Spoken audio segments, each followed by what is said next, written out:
হযরতে বেলালের গলাতে বেরি, হাতে বেরি, পায়ে বেরি বেঁধে টেনে টেনে টেনে টেনে মক্কার বাজারে নিয়ে গিয়ে দুনিয়ার জালিমরা এমন করে অত্যাচার করতে লেগেছে, রডকে আগুনে দিয়ে পুড়িয়ে লাল করে বেলালের ঠোঁটে লাগাতে লেগেছে। এ বেলাল, আল্লাহকে ছেড়ে দাও, নবীকে ছেড়ে দাও, হকটাকে ছেড়ে দাও, নাই সত্যকে ছেড়ে দাও। গরিবের অধিকারের পক্ষে গেলে হবে না, এতিমের পক্ষে গেলে হবে না, সত্যের পক্ষে গেলে হবে না। হয়তো আপনারা অবাক হয়ে যাচ্ছেন, সত্যের পক্ষে গেলে কেউ কি মারবে নাকি? আপনি নিজেই বিবেচনা করে দেখুন, সত্যের পক্ষে থাকলে আজকে তো বসতে দেয় না, মেরে পর্যন্ত দেয়। কিন্তু মনে রাখবেন, আল্লাহ যদি আপনার ওইভাবে মৃত্যুর আগে তবেই হবে, এর বিনিময়ে আল্লাহ কিন্তু আপনাকে আখিরাতে অবশ্যই কামিয়াবি দেবে। আমরা ইসলাম সম্বন্ধে অনেকে বুঝি না। ইসলাম আরবি শব্দ যেটা সালাম থেকে এসেছে, যার বাংলা মানে হলো শান্তি। এই বিস্তারিত ব্যাখ্যাটা কি? ইসলাম মানে হলো এক আল্লাহ দাসত্ব করা, ইসলাম মানে হলো নবীদের উপরে ঈমান আনা, ইসলাম মানে হলো আখিরাতের উপরে বিশ্বাস রাখা, ইসলাম মানে হলো আসমানি কিতাবগুলোকে মেনে নেওয়া, ইসলাম মানে ফেরেশতা আছে, ইসলাম মানে মৃত্যু অবশ্যই হবে। আবার সুন্নানু ফিকা উখরা ফাইযাহুম কিয়ামুন ইয়ানজুরুন, আবার তোমাকে তোলা হবে বিশ্বাস রাখা। ভালো মন্দ আল্লাহর পক্ষ থেকে হয়, এগুলো বিশ্বাস করার নাম হলো ইসলাম। নামাজ পড়ার নাম ইসলাম, রোজা রাখার নাম ইসলাম, হজ করার নাম ইসলাম, যাকাত দেওয়ার নাম মালদার দিন ইসলাম, গরিবকে ভালোবাসার নাম ইসলাম, মা বাপকে প্যার করার নাম ইসলাম, নারীদেরকে সম্মান মর্যাদা দিবার নাম ইসলাম, স্ত্রীকে ভালোবাসার নাম ইসলাম, তার প্রয়োজন মিটাবা, তার থাকা খাওয়া, তার অধীনস্থ তুমি, তোমার গাইড হয়ে থাকতে হবে, এর নাম ইসলাম। যদি কেউ মনে করেন আমার রোজাটাই শুধু ইসলাম, কোরআন তেলাওয়াত ইসলাম, তাহলে ভুল হয়ে যাবে। ন্যায়ের পক্ষে থাকার নাম ইসলাম, অন্যায়ের বিরোধী করার নাম ইসলাম। গরিবকে সেবা করার নাম ইসলাম। আল্লাহ নবী বসে আছেন, এক ইহুদি চলে আসলো, এ আব্দুল্লাহর বেটা মুহাম্মদ সাল্লাল্লাহু আলাইহি ওয়াসাল্লাম, ইসলামের সবথেকে ভালো কাজ কি?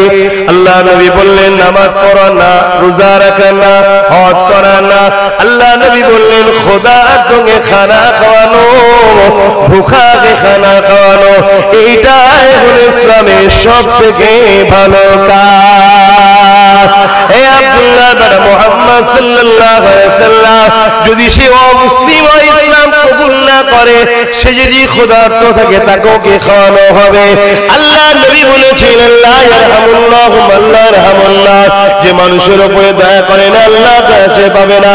হিন্দু হোক, দলিত হোক, আদিবাসী হোক, সাঁওতাল হোক, বাগদি হোক, আল্লাহ সৃষ্টি যখন ক্ষুধার্ত থাকবে, তাকে যদি খানা খাওয়ায়, এই খানা খাওয়ানোটা আল্লাহ পাকের কাছে বড় প্রিয় ভালো কাজ।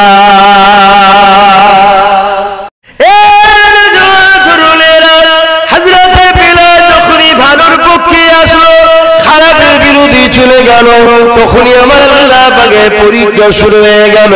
তোমাকে আমাকে আল্লাহ পাক পরীক্ষা নেবে। তুমি যদি পরীক্ষা নিতে পারো, বাজারে যে কিছু যখন কিনবে, খাদ্য বলেন, চাই বলেন, সেটাকে পরীক্ষা করে চেক করে নিচ্ছ, কারণ এটা আমি নেব। আর আমার আল্লাহ তার বান্দাদের মধ্যে থেকে যাদেরকে জান্নাতে আপন করে নেবে, তাদেরকে তো একটু পরীক্ষা করে নেবে। হে আবার বান্দারা, তোমাদেরকে তো আমি পরীক্ষা করব। এই নবী আমার জানিয়ে দিলেন, যারা যত বেশি আল্লাহকে ভালোবাসে, আমার আল্লাহ তাদেরকে তত বেশি পরীক্ষা নেয়। এই মাসে, জিলহজ মাসে, হযরত ইব্রাহিম নবীকে আল্লাহ পরীক্ষা নিয়েছিল, আমাদের হাজরাকে পরীক্ষা নিয়েছিল। এই দুনিয়ার উপরে একটা নবী, হযরত আইয়ুব আলাইহিস সালাম, যাকে আল্লাহ পাক 18 বছর জীবিত মানুষের শরীরে পোকা খাচ্ছিল, তথাপিও সে নারাজ কোনদিন হয়ে যায়নি। একটাই কথা বলতো, আল্লাহ তুমি যাতে রাজি, আমি তাতে রাজি। এই যুবকেরা যাকে না বানালে আল্লাহ পাকের বানাতেন না। সেই নবী পাককে কত পরীক্ষা নিয়েছেন দেখো। মায়ের গর্ভে নবী আমার রয়েছেন 6 মাস বয়সে, আল্লাহ পাকের হুকুম বাপ দুনিয়াতে চলে গেল।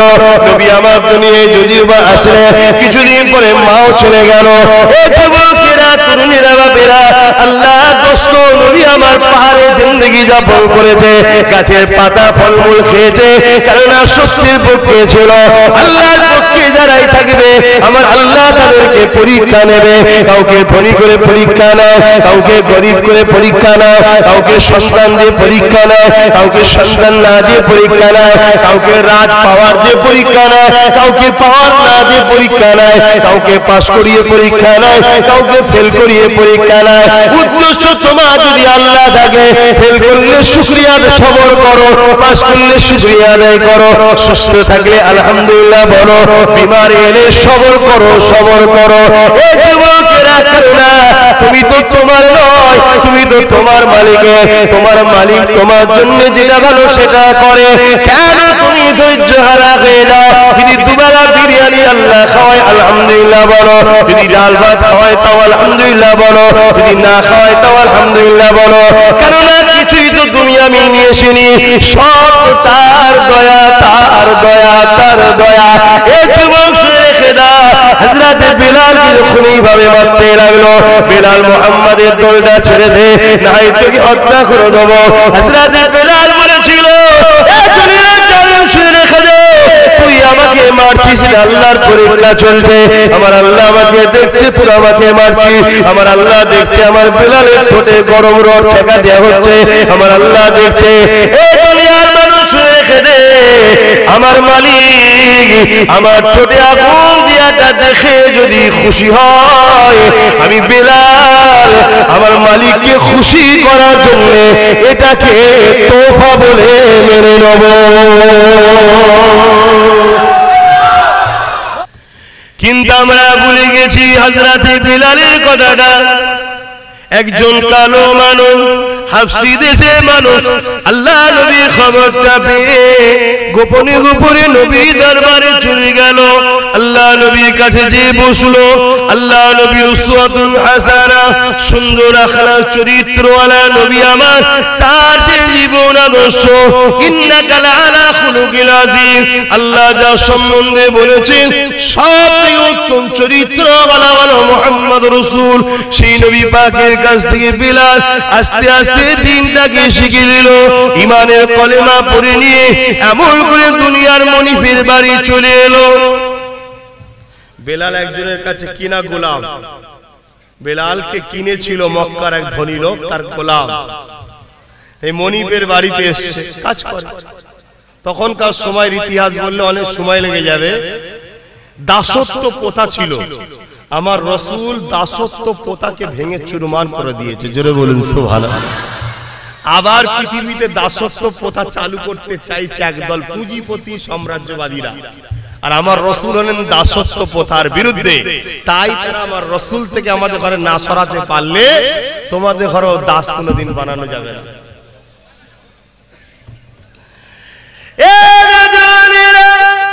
হযরত বিলাল এইভাবে যখন মনিবের গায়ে চলে গেল, মনিব এমন করে গোপন সূত্রে খবর পেয়ে গেছে বেলাল মুহাম্মদ রাসূলের দলে চলে গেছে, আমাদের দলটা ছেড়ে দিয়ে।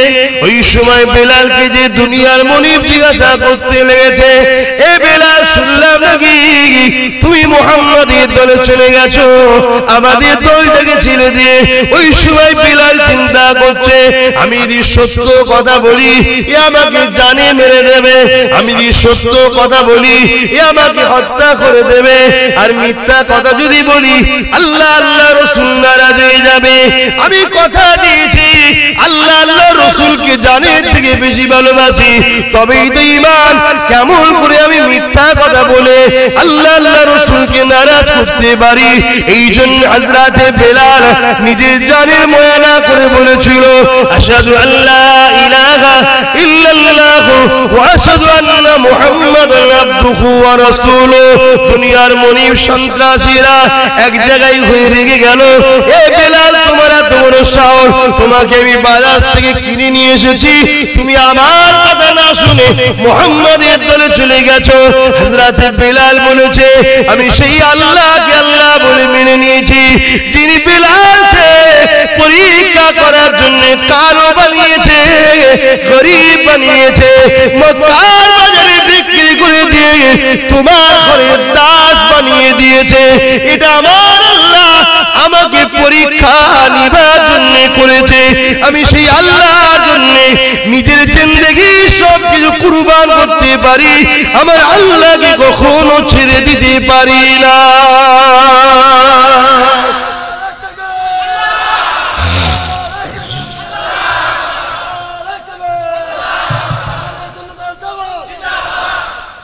ভেবে দেখুন আর তাদের উপরে কি অত্যাচার হয়েছে। গলায় বেড়ি, পায়ে বেড়ি, হাতে বেড়ি, টেনে টেনে নিয়ে গেছে মক্কার বাজারে, চারিদিক দিয়ে লোকের ভিড়। তখন পাওয়ারে ছিল আবু জেহেল, উতবা, সাইবা, পাওয়ারে ছিল। ইতিহাস শুনুন, ইতিহাস যুগে যুগে নবী আলাইহিস সালামদের নাম্বার 1 যারা বিরোধী করেছিল, তারা যাদের হাতে রাজ পাওয়ার ছিল, তারা নবীদের বিরোধী বেশি করেছিল। ইতিহাসটা পড়ুন। কথা বুঝছেন না, বোঝেন না? যুগে যুগে কেন? তারা দুর্নীতি করে রাজ ক্ষমতা টিকিয়ে রেখেছিল, তাই তারা চাইতো না যে নবীরা থাকলে আমাদের, যাদের দ্বারা দিয়ে আমরা মানুষকে ভুল বুঝিয়ে লুটি, তারা নবীদের দিকে চলে গেলে তাহলে আমাদের সব শেষ হয়ে যাবে। তাই তারা সবথেকে বেশি বিরোধী করেছিল। আমার রাসূল পাক সাল্লাল্লাহু আলাইহি ওয়াসাল্লামের 3 শ্রেণীর লোক ইসলামের বিরোধী করেছিল। নবীর প্রচারে 3 শ্রেণীর মানুষ সবথেকে বেশি কষ্ট দিয়েছিল। তার মধ্যে থেকে নাম্বার 1 এ যারা ছিল, তারা হলো রাজ ক্ষমতা যাদের হাতে ছিল, আবু জেহেল, উতবা, সাইবা, আবু লাহাব। তৎকালীন সময় এরা হলো নেতা, তখন সেখানকার। কি গো, কথা বুঝছেন না, বোঝেন না? তবে লক্ষ্য আমাদের একটাই থাকবে, আল্লাহকে খুশি করা। হযরত বেলালের গলাতে বেড়ি, হাতে বেড়ি, পায়ে বেড়ি বেঁধে টেনে টেনে টেনে টেনে মক্কার বাজারে নিয়ে গিয়ে দুনিয়ার জালিমরা এমন করে অত্যাচার করতে লেগেছে, রডকে আগুনে দিয়ে পুড়িয়ে লাল করে বেলালের ঠোঁটে লাগাতে লেগেছে। এ বেলাল, আল্লাহকে ছেড়ে দাও, নবীকে ছেড়ে দাও, হকটাকে ছেড়ে দাও, নাই সত্যকে ছেড়ে দাও। গরিবের অধিকারের পক্ষে গেলে হবে না, এতিমের পক্ষে গেলে হবে না, সত্যের পক্ষে গেলে হবে না। হয়তো আপনারা অবাক হয়ে যাচ্ছেন, সত্যের পক্ষে গেলে কেউ কি মারবে নাকি? আপনি নিজেই বিবেচনা করে দেখুন, সত্যের পক্ষে থাকলে আজকে তো বসতে দেয় না, মেরে পর্যন্ত দেয়। কিন্তু মনে রাখবেন, আল্লাহ যদি আপনার ওইভাবে মৃত্যুর আগে তবেই হবে, এর বিনিময়ে আল্লাহ কিন্তু আপনাকে আখিরাতে অবশ্যই কামিয়াবি দেবে। আমরা ইসলাম সম্বন্ধে অনেকে বুঝি না। ইসলাম আরবি শব্দ যেটা সালাম থেকে এসেছে, যার বাংলা মানে হলো শান্তি। এই বিস্তারিত ব্যাখ্যাটা কি? ইসলাম মানে হলো এক আল্লাহ দাসত্ব করা, ইসলাম মানে হলো নবীদের উপরে ঈমান আনা, ইসলাম মানে হলো আখিরাতের উপরে বিশ্বাস রাখা, ইসলাম মানে হলো আসমানি কিতাবগুলোকে মেনে নেওয়া, ইসলাম মানে ফেরেশতা আছে, ইসলাম মানে মৃত্যু অবশ্যই হবে, আবার সুন্নানু ফিকা উখরা ফাইযাহুম কিয়ামুন ইয়ানজুরুন, আবার তোমাকে তোলা হবে বিশ্বাস রাখা। ভালো মন্দ আল্লাহর পক্ষ থেকে হয়, এগুলো বিশ্বাস করার নাম হলো ইসলাম। নামাজ পড়ার নাম ইসলাম, রোজা রাখার নাম ইসলাম, হজ করার নাম ইসলাম, যাকাত দেওয়ার নাম মালদার দিন ইসলাম, গরিবকে ভালোবাসার নাম ইসলাম, মা বাপকে প্যার করার নাম ইসলাম, নারীদেরকে সম্মান মর্যাদা দিবার নাম ইসলাম, স্ত্রীকে ভালোবাসার নাম ইসলাম, তার প্রয়োজন মিটাবা, তার থাকা খাওয়া, তার অধীনস্থ তুমি, তোমার গাইড হয়ে থাকতে হবে, এর নাম ইসলাম। যদি কেউ মনে করে নামাজ রোজাটাই শুধু ইসলাম, কোরআন তেলাওয়াত ইসলাম, তাহলে ভুল হয়ে যাবে। ন্যায়ের পক্ষে থাকার নাম ইসলাম, অন্যায়ের বিরোধী করার নাম ইসলাম। গরিবকে সেবা করার নাম ইসলাম। আল্লাহ নবী বসে আছেন, এক ইহুদি চলে আসলো, এ আব্দুল্লাহর বেটা মুহাম্মদ সাল্লাল্লাহু আলাইহি ওয়াসাল্লাম, ইসলামের সবথেকে ভালো কাজ কি? আল্লাহ নবী বললেন, নামাজ পড়া না, রোজা রাখা না, হজ করা না। আল্লাহ নবী নবী বললেন খোদার সঙ্গে খানা খাওয়ানো, ভুখাকে খানা খাওয়ানো, এইটাই হলো ইসলামের সবথেকে ভালো কাজ।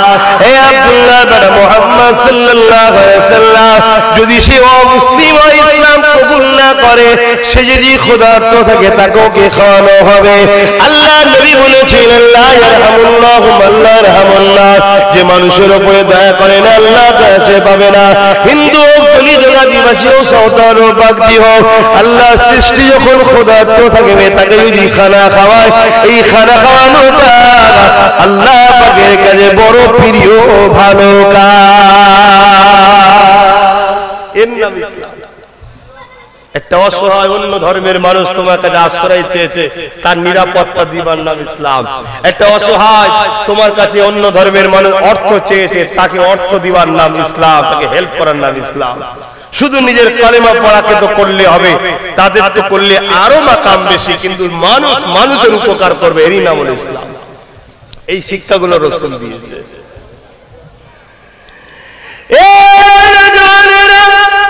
এটাও শুনে রেখে দেন, এর আগে শুনেছেন কি আমি জানি না, নিজের মাতৃভূমিকে ভালোবাসার নাম হলো ইসলাম। এবং আল্লাহ নবীর সুন্নাতে দ্বারা নবী আমার মক্কাকে ভালোবেসেছেন, নবী যেটা করেছেন করতে হবে। তে আমার মাতৃভূমি ভারত থেকে ভালোবাসা আমাদের জন্য ধর্মের কাজ। শুনছেন? এই দেশটাকেও তোমাকে বাঁচাতে হবে। নামাজও যেমন তোমায় বাঁচাতে হবে, রোজাও যেমন তোমায় বাঁচাতে হবে, মানে করতে হবে, রাখতে হবে, হজও যেমন করতে হবে, তোমার আশপাশে পাড়া প্রতিবেশী সুখে শান্তিতে কি করে থাকবে সেটাও তোমায় ভাবতে হবে, আবার দেশটাকেও বাঁচাতে হবে। এই সব লে ইসলাম। জীবনে এত কাজ করবো কি করে? তুমি নেমেছো করে দিন করা, বিশাল পুকুর থেকে ডাঙায় বসে আছে, পার হতে পারবে না? তো দেখি হয় কি নয় দেখবি, তারপরে সারা জীবন ডাঙাতেই বসে রয়ে গেল, কি করে পার হবো, কি করে পার হবো, কি করে পার হবো? নামতে তো হবে। চেষ্টা করো, রাসূলের সুন্নাত একটা একটা করে ধরো, একটা একটা করে পালন করো। যে নবী এটা করেছে আমি করব, নবী করেছে আমি করব, নবী করেছে আমি করব। আস্তে আস্তে দেখবে তোমাকে আমার আল্লাহ, তোমার আমাদের আল্লাহ তোমার দ্বারা করিয়ে নিচ্ছে, তুমি বুঝতেই পারছো না। তুমি কি আমি কি করব? কখনো করতে পারি? কিন্তু তুমি আমি যেটা চেষ্টা করব, আল্লাহ বলছে আমি সেটাকে সহায়তা হব, সাহায্য করব, ওকে করার ক্ষমতা জুগিয়ে দেবো। জোরে বলুন সুবহানাল্লাহ। আমাদের জিন্দেগিটা সামান্য কে দিয়েছে? এটাকে কার রাস্তায় চালাবে? আল্লাহর রাস্তায়। আল্লাহ দুটো কাজ দিয়েছে, কটা?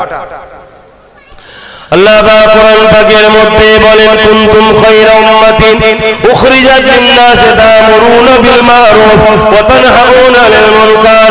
হে উম্মতে মুহাম্মাদি, আমি তোমাদেরকে শ্রেষ্ঠ উম্মত করেছি, তোমাদেরকে আমি দুটো কাজ দিয়েছি, ভালো কাজ করো, ভালোর পক্ষে থাকো, ভালোকে সাপোর্ট করো, ভালোকে সহযোগিতা করো। একটা কাজ। কি কাজ? ভালো করো, ভালোর পক্ষে থাকো, ভালোকে সাপোর্ট করো, ভালোকে সহযোগিতা করো। আর একটা কাজ কি? অন্যায় করো না, অন্যায়কে সাপোর্ট করো না, অন্যায়ের পক্ষে থেকো না, উপরন্তু অন্যায়কে রুখে দাও। শুনছেন তো? এটা কে কাজ দিয়েছে? আল্লাহ। এই কাজ করবেন না, করবেন না? আমরা করি।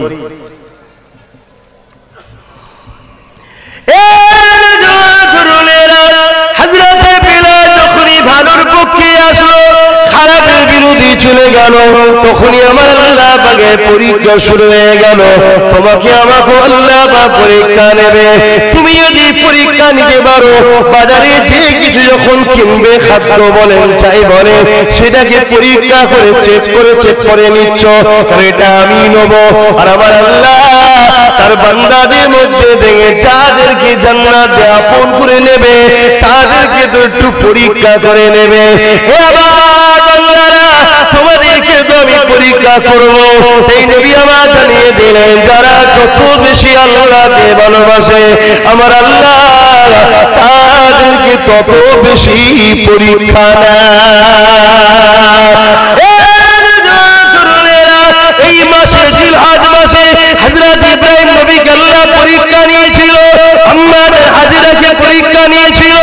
এই দুনিয়ার উপরে একটা নবী হযরত আইয়ুব আলাইহিস সালাম, যাকে আল্লাহ 18 বছর জীবিত মানুষের শরীরে পোকা খাচ্ছিল, তথাপিও সে নারাজ কোনদিন হয়ে যায়নি। একটাই কথা বলতো, আল্লাহ তুমি যাতে রাজি আমি তাতে রাজি।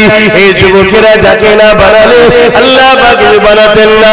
সেই নবী পাককে কত পরীক্ষা নিয়েছেন দেখো। মায়ের গর্ভে নবী আমার রয়েছেন 6 মাস বয়সে হয়েছে, আল্লাহ পাকের হুকুম বাপ দুনিয়াতে চলে গেল। নবী আমার দুনিয়ায় যদিও বা আসলে কিছুদিন পরে মাও চলে গেল। এই যুবকেরা তরুণীরা বাপেরা আল্লাহ দোস্ত নবী আমার পাহাড়ে জিন্দগি যাপন করেছে, গাছের পাতা ফলমূল খেয়েছে, কারণ শক্তির পক্ষে ছিল। আল্লাহর পক্ষে যারাই থাকবে আমার আল্লাহ তাদেরকে পরীক্ষা নেবে। কাউকে ধনী করে পরীক্ষা নেয়, কাউকে গরিব করে পরীক্ষা নেয়, কাউকে সন্তান দিয়ে পরীক্ষা নেয়, কাউকে সন্তান না দিয়ে পরীক্ষা নেয়, কাউকে রাজ পাওয়ার দিয়ে পরীক্ষা নেয়, কাউকে পাওয়ার না দিয়ে পরীক্ষা নেয়, কাউকে পাস করিয়ে পরীক্ষা নেয়, কাউকে ফেল করিয়ে পরীক্ষা নেয়। উদ্দেশ্য তোমার যদি আল্লাহ থাকে, ফেল করলে শুকরিয়া সবর করো, পাস করলে শুকরিয়া আদায় করো, সুস্থ থাকলে আলহামদুলিল্লাহ বলো, বিমারি এলে সবর করো, সবর করো। এই যুবকেরা করুণা, তুমি তো তোমার নয়, তুমি তো তোমার মালিকের। তোমার মালিক তোমার জন্য যেটা ভালো সেটা করে, কেন তুমি ধৈর্য হারা হয়ে যাও? যদি দুবেলা বিরিয়ানি আল্লাহ খাওয়ায় আলহামদুলিল্লাহ বলো, যদি ডাল ভাত খাওয়ায় তাও আলহামদুলিল্লাহ বলো, যদি না খাওয়ায় তাও আলহামদুলিল্লাহ বলো। কেননা কিছুই তো দুনিয়া আমি নিয়ে আসিনি, সব তার দয়া, তার দয়া, তার দয়া। এই যুবক শুনে রেখে দাও, হযরত বিলাল যখন এইভাবে মারতে লাগলো, বিলাল মুহাম্মাদের দলটা ছেড়ে দে, নাই তোকে হত্যা করে দেবো। হযরত বিলাল বলেছিল, এ দুনিয়ার জালেম শুনে রেখে দে, তুই আমাকে মারছিস, আল্লাহর পরীক্ষা চলছে, আমার আল্লাহ আমাকে দেখছে, তুই আমাকে মারছিস, আমার আল্লাহ দেখছে, আমার বিলালের ঠোঁটে গরম রড ছেঁকা দেওয়া হচ্ছে, আমার আল্লাহ দেখছে। এই দুনিয়ার মানুষ শুনে রেখে দে, আমার মালিক আমার ঠোঁটে আগুন দিয়াটা দেখে যদি খুশি হয়, আমি বিলাল আমার মালিককে খুশি করার জন্য এটাকে তোফা বলে মেনে নেব।